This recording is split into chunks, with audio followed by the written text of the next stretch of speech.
everyone, welcome to another exciting episode of Dayspring Discussions. I am your host, Sean McGahee, and this is the show we talk about movies, TV, comic books, sci-fi, fantasy. If you geek out about it, we're going to talk about it. I am here on this very hot Tuesday afternoon in Austin, Texas. That's right, it's the middle of September, and looks like it's 95 degrees still here. My God. Back where I grew up north, it's got to be at least 75 right now. Can't believe in September it's still hot. My dog is on the floor right now, just panting away because even she thinks it's so hot. It has nothing to do with the fact that I just took her for a little jog in this 95 degree heat, perhaps. And it has nothing to do with the fact that I'm still sitting here in my boxers, still sweating actually after taking a shower. I'll give you a minute to erase that image. Is it gone? Is it gone? Okay. All right. Moving on here from there. Okay, guys. So, normally on this show, we run down news stories from the last week. We usually start with some DC and Marvel news, move on to some Star Wars and Harry Potter if we have any, and then some miscellaneous stuff. Yesterday, I did a show with Lisa because I wasn't quite sure if Josh was going to be able to show up for today. And lo and behold, of course, he couldn't make it. That's all right. Totally understandable. I live farther south now. He's busy with work and school and doing his own thing. So I wish him the best. A little disappointed that he's not going to be on the show anymore. But in any event, he's my boy. So I want him to do his thing and, elevate himself in life a little bit. But that's the reason why it's much more important for you people to comment back to me online and on social media so we can really start an actual discussion of the topics, and it's not just me speaking into a microphone, acting like a crazy person. In any event, before we get to the stories, I was teasing something the last couple days that I came up with. Sunday night, I sat down to watch the Emmys. I love watching the Emmys and the Oscars because I'm a big TV and movie guy. But I was a little disappointed that one of my favorite shows this last year, and one of my favorite seasons of all time, Daredevil Season 2, did not get any Emmy love.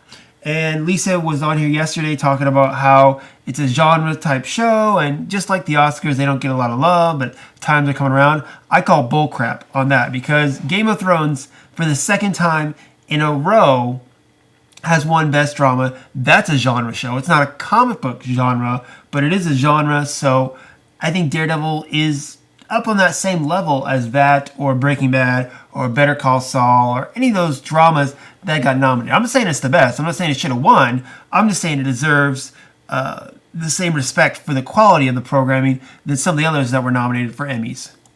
So that led to me starting back up the Geekys. If you don't know what the Geekys are, it's kind of my own awards that I like to make up. Last time I did it, I think it was last year or the year before, where I took comic book movies that, of course, didn't get nominated for any Oscars and give my own awards and nominees, and I try to let you guys vote on them as well. So I decided to do the same thing this year for TV shows. Now, I like to say that I put in all, geeky things such as sci-fi, fantasy, and comic books because that's what you talk about on this show. However, that's just too much, people. No person can watch that much to get a good grasp on stuff. So I narrowed it down to, again, comic book shows that are out. I took account, I looked at shows that are currently running, that had a last season, or had, something came out within the last year that are based on a comic book. Came up with about, it was 20, 25 shows maybe to choose from. And then, of course, I added some categories, plugged some stuff in there, and away I went with it. So what I'm going to do is each day this week, I'm going to put up a new category. On the Facebook group, I'll create the poll. You guys can vote for it. I'll try to put something up on the Twitter page as well. Hopefully people will comment on there, but I'm sure the Facebook group will get more comments and hits than the Twitter usually does. In any event, now I'm going to sit here and run down the categories and the nominees, talk about it just briefly because Josh was supposed to be here to talk about it as well. But just kind of to tell you what the categories and who the nominees are. Again, you can chime in. The good thing about the Facebook polls is that you can add your own if you want to. A few of them I was wishy-washy. I tried to keep the nominees in every category. between about 4 to 6 or so, 5. There were some that I want to keep at 5, but I thought this one person deserves some recognition, or I couldn't come up with 5 because in certain categories there just weren't that many good in that category that I thought would put it in there. In any event, so after this, like I said, I'll put up one category per day, nominate them. Again, let's get the discussion started. Let's get talking about them and create the community, because we all love this stuff. We all like to talk about this stuff. And so let's just get it going, guys. This is why I do it. All right, so starting off, the first category that I'm going to put up after I get done with this podcast is going to be Best Season Cliffhanger. So based on their season finale, which show left you with the best cliffhanger? And the nominees are The Flash, Daredevil, The Walking Dead, Agents of S.H.I.E.L.D., and Gotham. So just not kind of spoils anything for you. Just give you a brief description of what happened at the end of each of those seasons. The Flash, we saw Barry go back in time to save his mother. And as we know, going back and changing the timeline has mass effect, especially the farther you go back. And everyone's thinking, of course, this is going to set up the famous DC storyline Flashpoint, where, again, Barry went back in time to save his mother's life. And when he wakes up in the present, a lot has changed, and usually not for the better. Daredevil, Season 2, again, a great show, ended with Murdoch and Nelson breaking up. Elektra died, although we think she's probably going to come back, considering the Hand has their hands on her and looks like they put her in some sort of resurrection coffin by chance. We got The Walking Dead. Now, just to keep in mind, The Walking Dead is a show I have checked out, but I don't currently keep up with. That's why I like having Josh on the show to tell me about it, because I don't really watch the show that much. But, of course, it's a big show, so I do hear about stuff. The Walking Dead, I know that Jeffrey Dean Morgan came in at the end of the season and had the heroes on their knees, and looks like he took out one of them, which is of much debate since then. So we'll just have to wait and see. But that's how that season ended. Agents of S.H.I.E.L.D., another show that I've seen a little bit of. I don't really watch on a regular basis because I think it's not good. But I did catch the season's finale, and at the end, it's 6 months later after the team has a very tragic loss.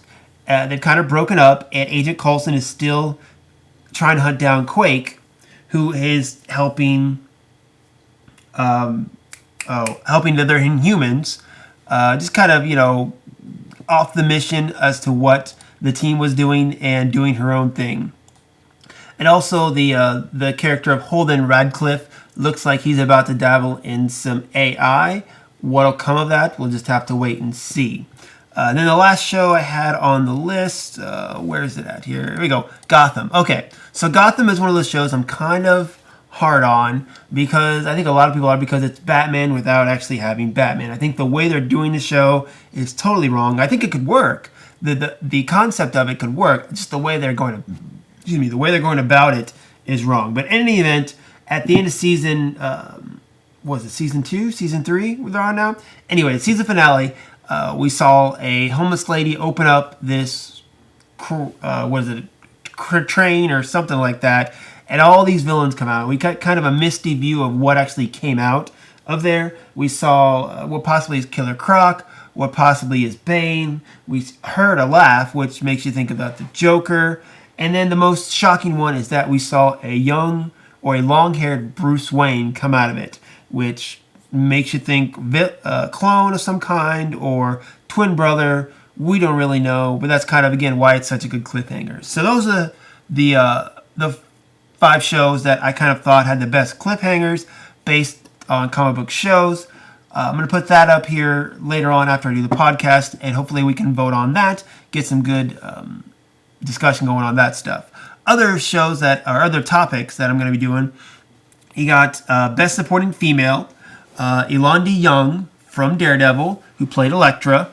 You got Rosario Dawson from Daredevil, who played Claire. Callista Flockhart from Supergirl, she played Cat Grant. So I thought she did a really good job, really surprising, I thought, how well a role she did. All right, and then there's Marina Baccarin, I can never pronounce her last name right, as Leslie Tompkins from Gotham. She's a great actress. I think from what I've seen, she did a great job on there. Let's see. Denai. I'm going to mess her name up here. Denai Guerrera from The Walking Dead. On that show, she played Michonne. Okay, I know. I just totally messed both those names up, both the character she played and the actual actor's name. So I do apologize about that. Next up, let's see here. We have Rachel Taylor from Jessica Jones, and she played Jessica's best friend. Oh, what was her name? It's on the tip of my tongue. Trish Walker. She played Trish Walker on Jessica Jones. And then lastly, on Best Supporting Actress, I have Ming-Na Wen for her role on Agents of S.H.I.E.L.D. as Melinda May. She's a great actress. From what I've seen, I think she does a really good job on that show, so I'll give her a little nomination there. So there's your Best Supporting Females. That'll go up, of course, sometime this week. Moving on to the next category, you have Best Supporting Male. We have Peter Facinelli, from Supergirl.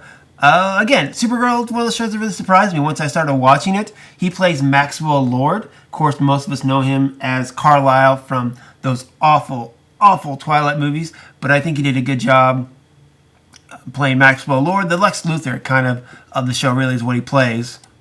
Let's see, then else we got Norman Reedus. Yes, he plays Daryl Dixon on The Walking Dead, everybody's favorite bad boy from what I'm told. He's in there as well. David Tennant from Jessica Jones, great actor. He played, what's the character's name? I have to look it up here. I can't believe I'm escaping me. What's his name? What is his name? Kilgrave, that's what it is. Yeah, he played Kilgrave on Jessica Jones. Did a phenomenal job as the villain of season 1 on Jessica Jones, so I'll put him in there as well. Let's see who else we got. We got Eldon Henson from Daredevil. He played Foggy Nelson from Nelson and Murdoch. Thought he was surprised. I think he was really good, especially this last season since he knew Matt's secret.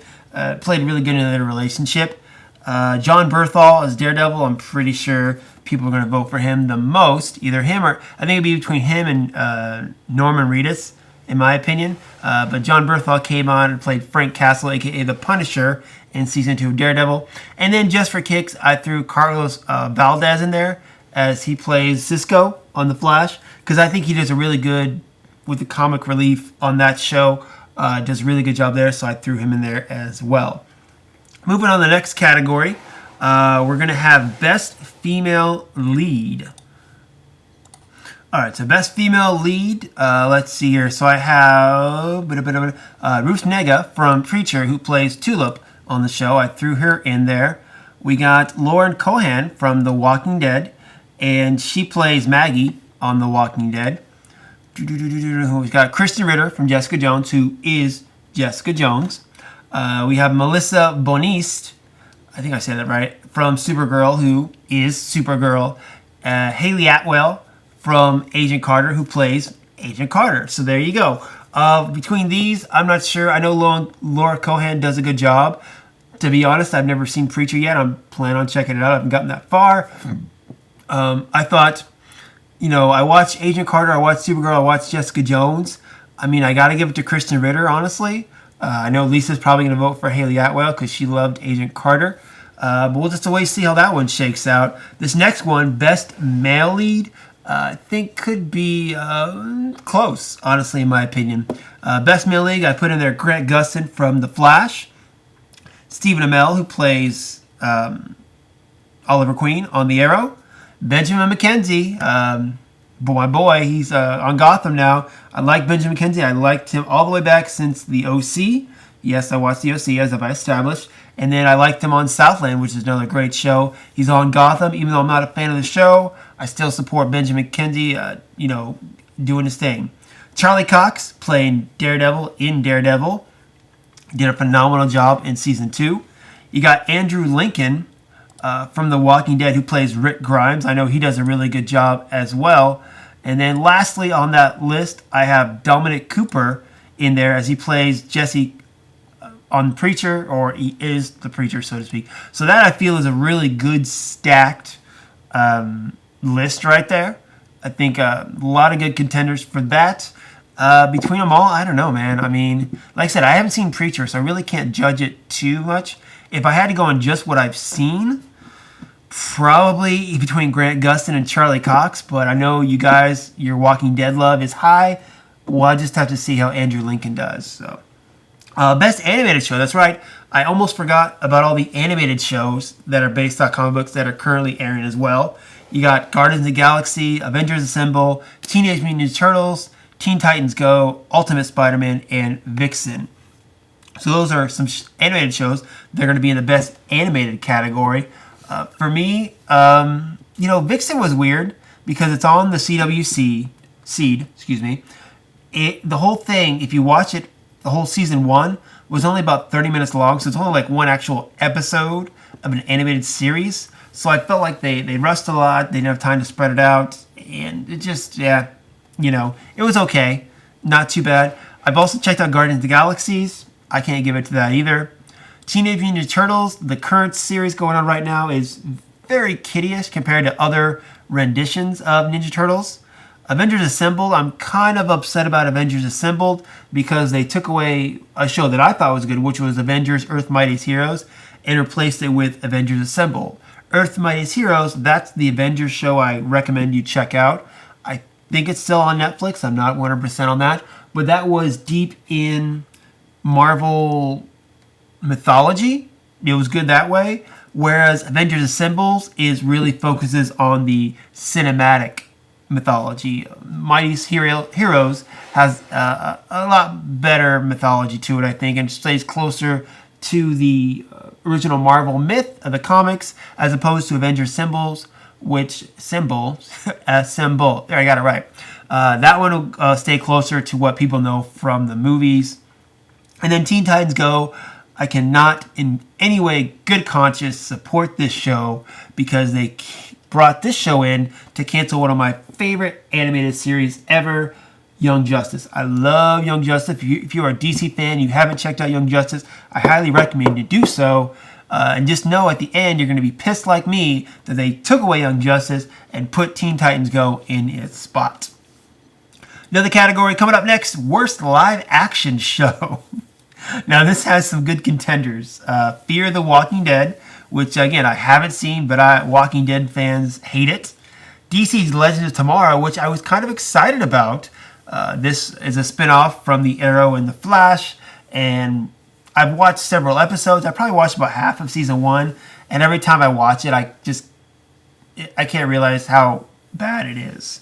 iZombie, to be fair, I have not checked out iZombie, but then again, I have heard no buzz about iZombie. It's another DC property. It's not part of the, Greg Berlanti Arrowverse, but I think of this show, and I think, I try to keep my ear to the ground to see what people are talking about, and I hear nothing about iZombie, which makes me believe that it's not a good show. Lucifer, I checked out the first episode of Fox's Lucifer, again, based off a DC's comic. It wasn't good. I mean, maybe it's gotten better, but it's not good. And then, of course, another show I checked out, which is not on regular TV. It's on the PlayStation Network, Powers. I checked out the first episode of Powers. I love the Powers comic book, actually. That was really, really good. Who does that? I think was it Bendis that does that one? I can't remember who the writer is. Either way, I love the Powers comic. The show, however, not that great. So I got to put on the list as well. So there's your worst live action nominees.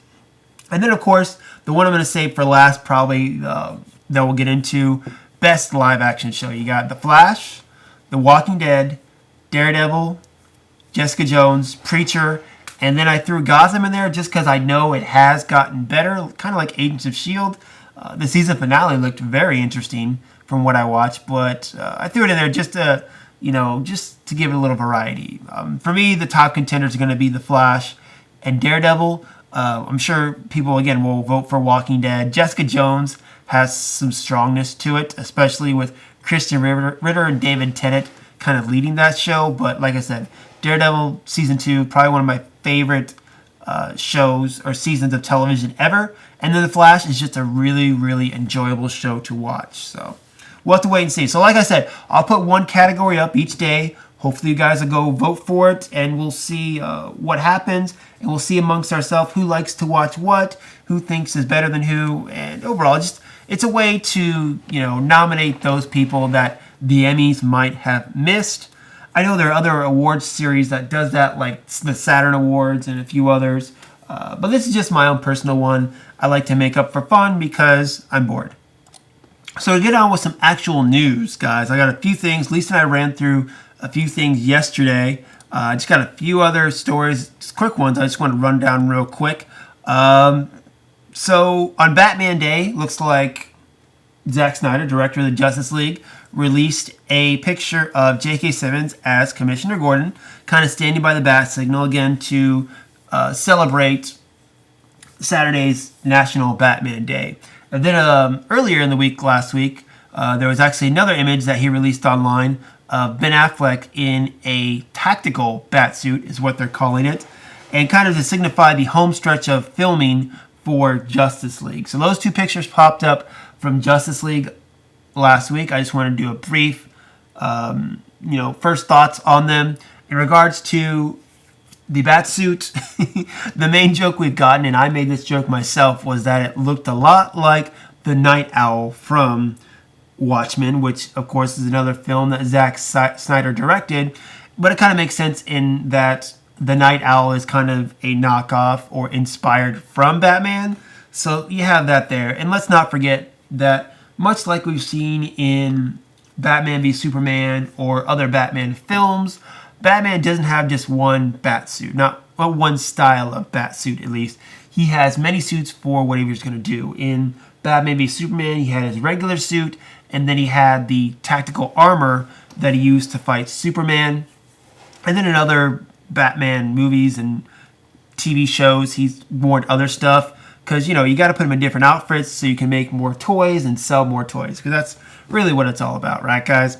But anyway, that picture, it's fine. It's just another suit. I'm not a fan. It's the ears that make him look like Night Owl, I think. If they would have changed him differently, tactical suit, okay. I really don't see what all's tactical about it compared to his original suit. But again, we'll have to wait for context to see how it fits in the film. Overall, I wasn't really impressed. And then kind of going with that Commissioner Gordon bat signal picture that was released a few days ago.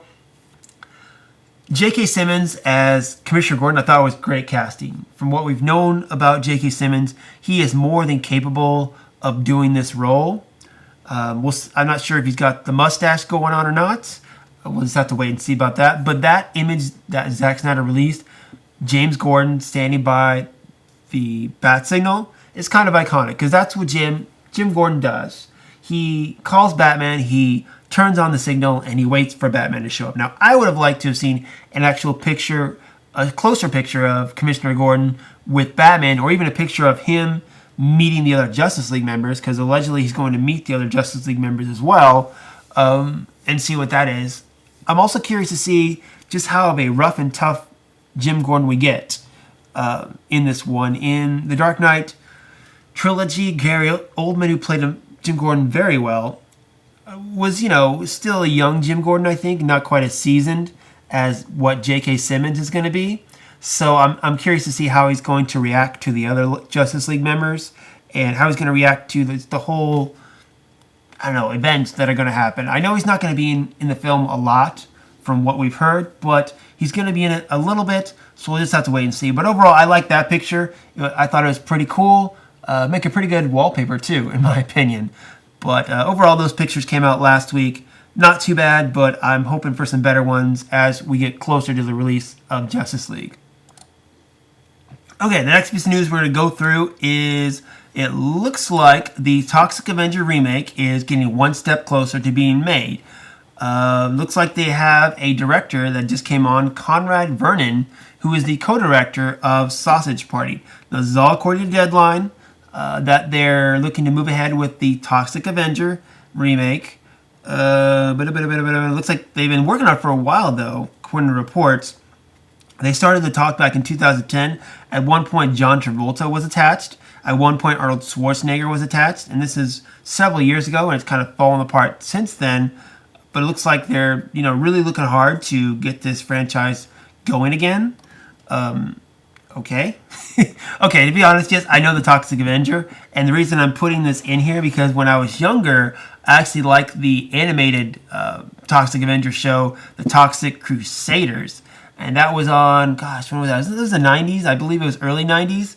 It didn't last very long, maybe a couple of years, but I remember I had a couple of the toys for it, and I remember actually watching the movies as well. So those of you who don't know, the Toxic Avenger follows the story of a New Jersey teenager named Melvin, who was a nerdy janitor who falls into a vat of hazardous waste, because that's how it happened, guys, right? And he transforms into this big, disfigured guy called the Toxic Avenger. Along the way, there have been several films. You have the Toxic Avenger, the Toxic Avenger 2, the Toxic Avenger 3, The Last Temptation of Toxie, and the Toxic Avenger 4, subtitled Citizen Toxie. Okay. I'm not sure about the fourth one, but I know I've seen the other three when I was younger, and they are just totally ridiculous B, if not C-rated films. The fact that it got a spin-off animated series during the 90s was kind of interesting. But like I said, if they take this new remake in the kind of lighthearted mockery that they did the other Toxic Avengers movies, okay.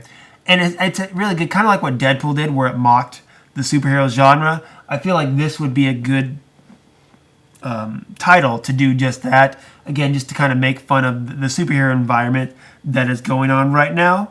But in any event, if you haven't seen at least the original Toxic Avenger movie, I recommend checking it out. I think you get a lot of giggles out of it. I'm going to keep an eye on the story because, like I said, I wouldn't say I was a fan of the Toxic Avenger. Again, more of a fan of the Toxic Crusaders because there was an animated show I used to watch.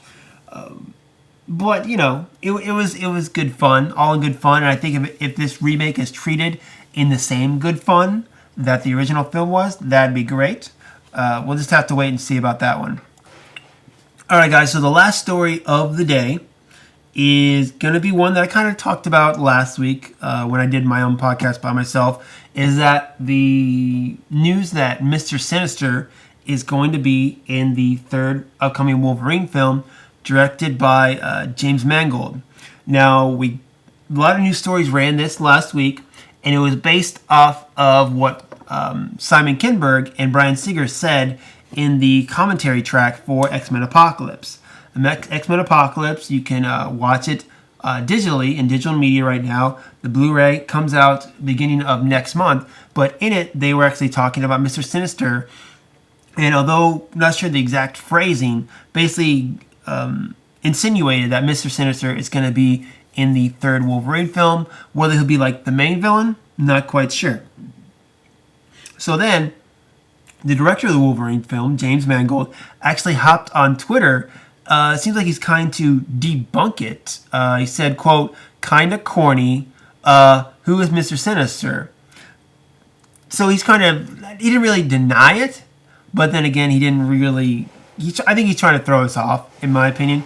But anyway, he went on to say, quote, "Kind of funny how 100 media news outlets think a DVD commentary is a source of news headlines." So, looks like Mr. Mangold is trying to throw people off the track a little bit.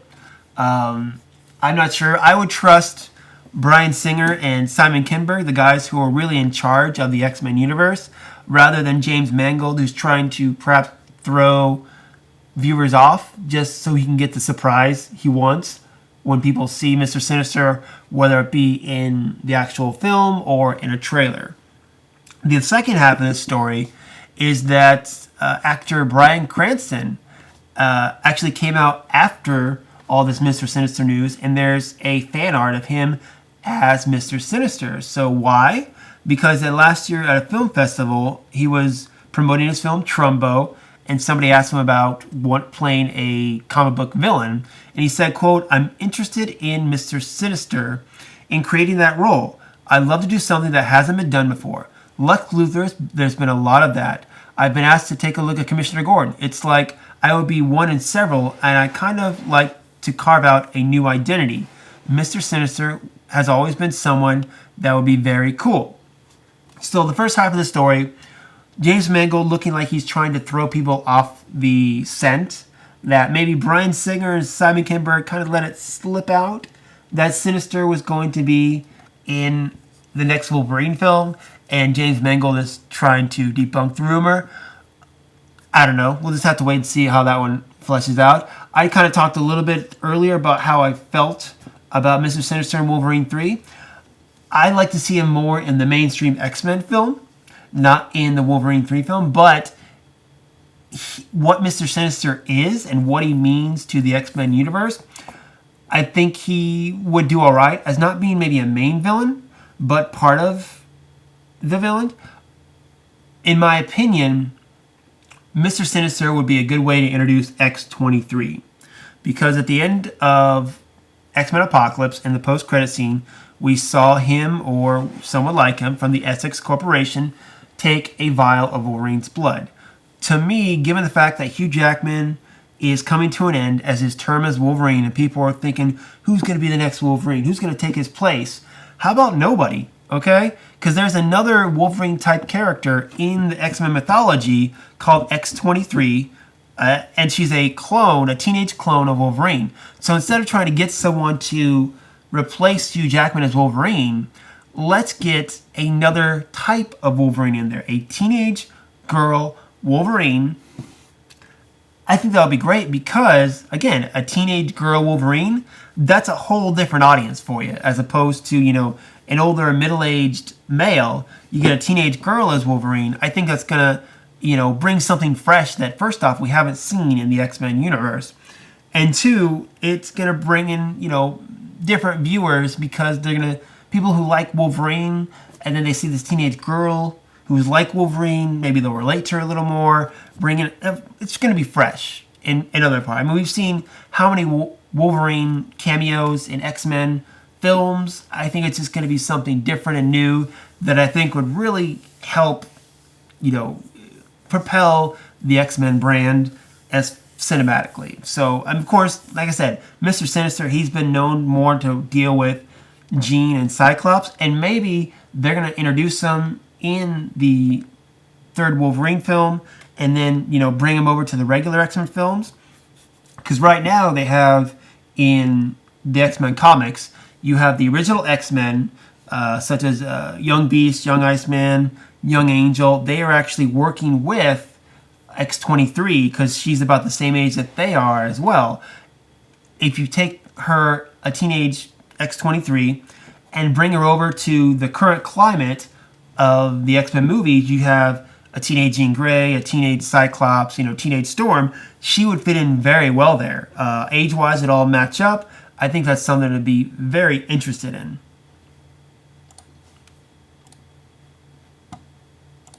And as far as Bryan Cranston playing Mr. Sinister, look, Bryan Cranston, as we all know, is a terrific actor, okay? He killed it on Breaking Bad. He's killed it in lots of other things.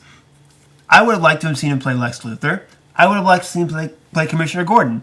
Hell, I'd like to see play a Rock, okay? He's a great actor. He can do whatever he wants. Now, playing Mr. Sinister, that's just a great actor for a great part. I'm all about it. That fan art that I saw online, that was pretty cool as well. So Bryan Cranston saying he's interested in Mr. Sinister, I'll go for that. I'm okay with that. But like I said, I'd see Bryan Cranston almost anything. He's got that undercover cop movie that came out a little while ago. I want to check that out because I think he'd be good in that too. But in any event, so there we have it, guys. That is my show for today. I know I spent most of the time talking about those Geekies, so please go online and vote for that.